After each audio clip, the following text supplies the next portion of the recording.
During the last couple of years, I've experimented with a learner-centered teaching approach.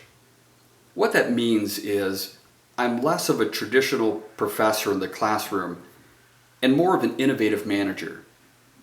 Well, to help me think through what this entails, I looked at Blake and Mouton's managerial grid. They basically say that managers have concerns for two elements. First, for people, and secondly, for production. And that's what you see on this graph that I've created. As you move toward the right, you see that there is an increase for production. And as you move toward the top, there is an increased concern for people. So I blended these two together to create this type of visual aid. Blake and Mouton create a grid with points on the grid, but I'll keep it simple. There are 5 basic positions that Blake and Mouton advocate when it comes to management. The first is impoverished management. And this happens to be my high school driver's education course, which was taught by 5 assistant high school football coaches in Central Florida. There were 200 of us in that class, and we watched Ferris Bueller's Day Off. We watched Top Gun. On one particular day, one of the teachers took 2 erasers from the chalkboard and showed us how to do parallel parking. So it was basically a waste of 60 hours, and it's a wonder I could even drive these days. That's impoverished management. Low concern for developing people, low concern for production. And within a classroom context, I think of production in terms of, number one, meeting the student outcomes or the course outcomes stated on the first page of the syllabus. But then also, when you take a more learner-centered approach and you have students engage in projects, I think of production in terms of that as well.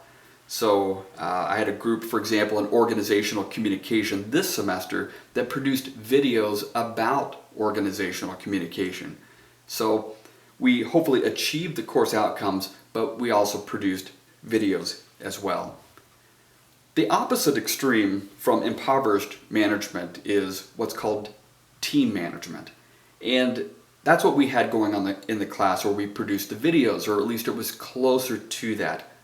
High concern for production for the most part in terms of meeting the course objectives, producing a fairly good range of videos dealing with organizational communication content, but there was also a concern for people, developing students, developing their individual skill sets. The other 2 extremes are authority compliance and then country club management. Authority compliance is basically what most of us grew up with in the classroom. You walk in on the first day of class and there's the syllabus, and you see that you're going to take 3 exams, you're going to write 2 papers, you're going to have 10 quizzes, and that's all there is to it. You as a student have no say whatsoever in terms of designing the course and managing the course. On the other hand, there's country club management, which is very highly concerned for people, but very lowly concerned for production. Everyone has a great time. Course evaluations are probably through the roof at the end of that class, but in terms of students actually learning the outcomes of the course and achieving those outcomes, probably didn't happen so much. In the middle, we have middle of the road management, which is where a lot of organizations end up. They're adequately concerned with people, they're adequately concerned with production, so they end up in this middle position. So here are the 5 major types of management styles that are listed here on this graph. So as far as a professor, ideally I would like to be where you see the team management style listed. The problem with that is my students have lives outside the classroom. They're taking me for 3 credit hours, but they're also taking 14 other credit hours. They've got a family, they've got jobs, and so because of that, I don't own their souls, I don't own their schedules, so I'm not able to really motivate them outside or inside the classroom the way that I might be able to if I were actually their boss in a real world setting.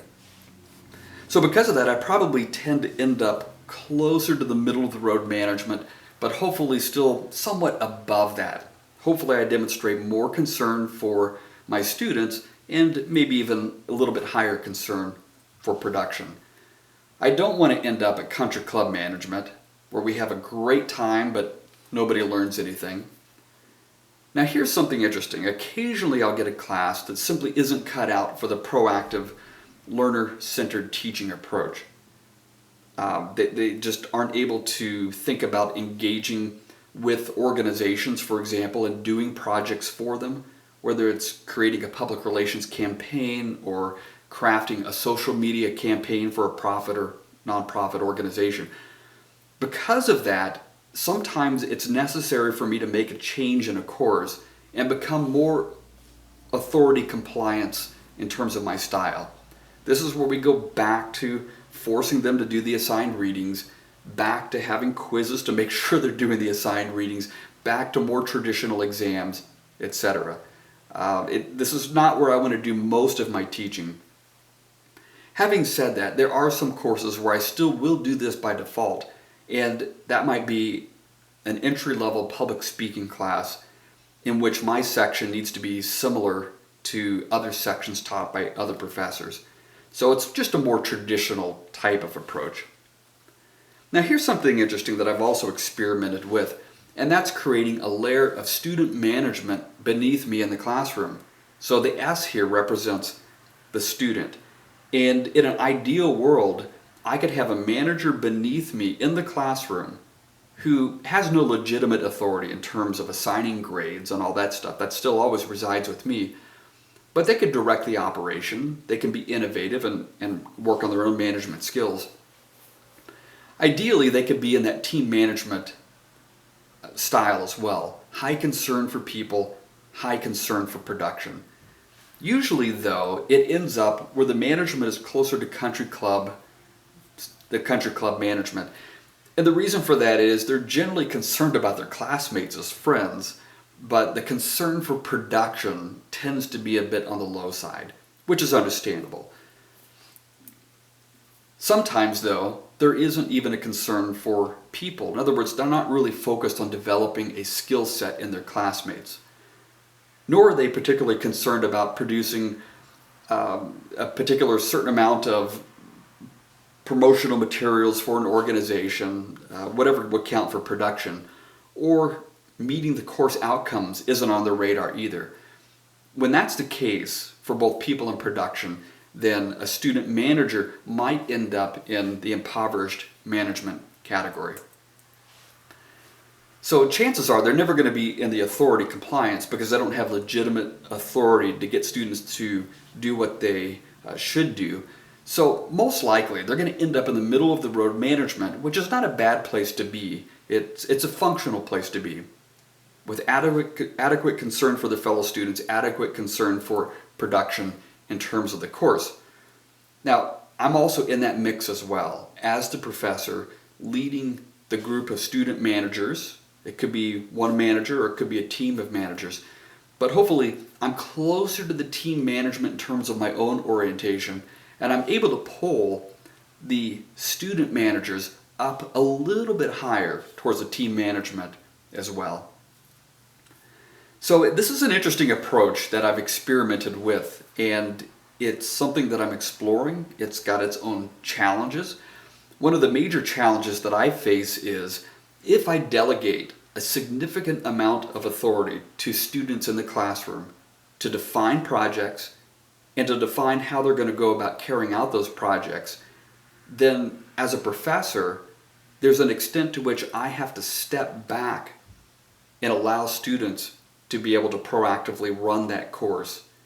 And sometimes that means that I have to be silent in terms of my push for production in order to give the student managers the opportunity to explore, to experiment, to sometimes fail as well. I'll tell you why I do that though. I was reading a book by Thomas Friedman that's entitled That Used to Be Us. And it's about America and about how America used to be great but we've slipped in terms of education and infrastructure and energy and a number of other areas. Basically, what they say is we need to rediscover how to make America strong again, and we can do that through strengthening the educational system, K through 12, and also the universities. One way to do that is to move away from the traditional mode of teaching that dumps content on students. Just doesn't work that well. Instead, we need students who can think. We need students who can solve problems. We need students who can innovate and learn to use an emerging skill set within a team context. The president of the University of Michigan recently stated that most of what students learn in college is going to become obsolete when they're down the road in their careers by 10 or 15 years. If that's the case, then we have to ask ourselves, what should we be doing in the college classroom? My answer to that, and what many others are exploring, is not to have students learn just content that they're likely either to forget or that's going to become obsolete, but rather to use the classroom experiment as a way for them to sharpen their skill set as learners. So in other words, they learn how to learn within that particular discipline, within the particular topic of that course. They learn how to solve problems. They learn how to relate with each other and to do so within a team context. Those are the skills and the skill sets that are likely to make America far more competitive in the future, I hope, when it comes to education, and that will spill out into other areas as well.